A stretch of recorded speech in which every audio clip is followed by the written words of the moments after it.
നമസ്കാരം. പ്രവാസി മലയാളിയിലേക്ക് സ്വാഗതം. ഒമിക്രോൺ വകഭേദം ഗൾഫിൽ കൂടാതെ മറ്റു പല രാഷ്ട്രങ്ങളിലും കണ്ടെത്തിയ പശ്ചാത്തലത്തിൽ കർശന നിയന്ത്രണം ഏർപ്പെടുത്താൻ ഒരുങ്ങുകയാണ് അധികൃതർ, പ്രത്യേകിച്ച് കുവൈറ്റ്.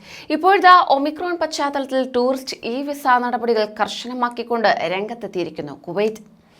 പുതിയ വകഭേദം റിപ്പോർട്ട് ചെയ്യപ്പെട്ട രാജ്യങ്ങളിൽ നിന്നുള്ളവർക്കാണ് വിസ അനുവദിക്കുന്നതിന് നിയന്ത്രണം ഏർപ്പെടുത്തിയിരിക്കുന്നത്.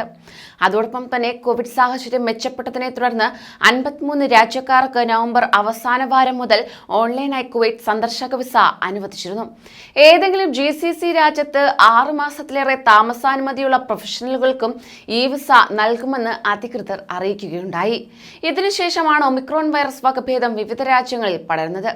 നിലവിലെ സാഹചര്യത്തിൽ പുതിയ വൈറസ് റിപ്പോർട്ട് ചെയ്ത രാജ്യങ്ങളിൽ നിന്നുള്ളവർക്ക് എളുപ്പത്തിൽ വിസ അനുവദിക്കില്ല എന്നും ഇതിലൂടെ വ്യക്തമാകുന്നതാണ്.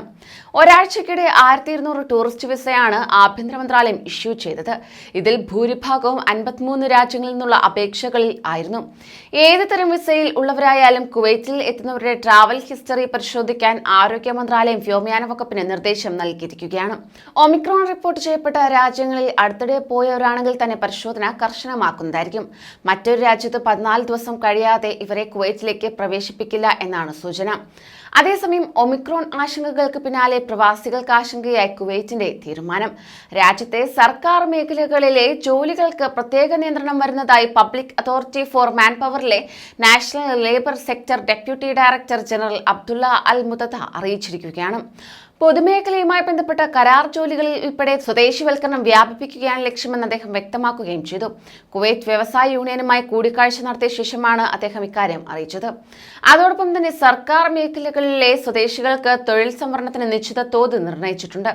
സർക്കാർ പദ്ധതികളിലും നിശ്ചിത ശതമാനം സ്വദേശികൾ ആയിരിക്കണമെന്ന് വ്യവസ്ഥ കൊണ്ടുവരുന്നതാണ്. ബാങ്കിംഗ് മേഖലയിൽ സ്വദേശികൾക്ക് തൊഴിലവസരം ലഭ്യമാകുന്നതിന് വാർഷിക പദ്ധതി ഫെബ്രുവരിയിൽ നടപ്പിലാക്കുകയും ചെയ്യും.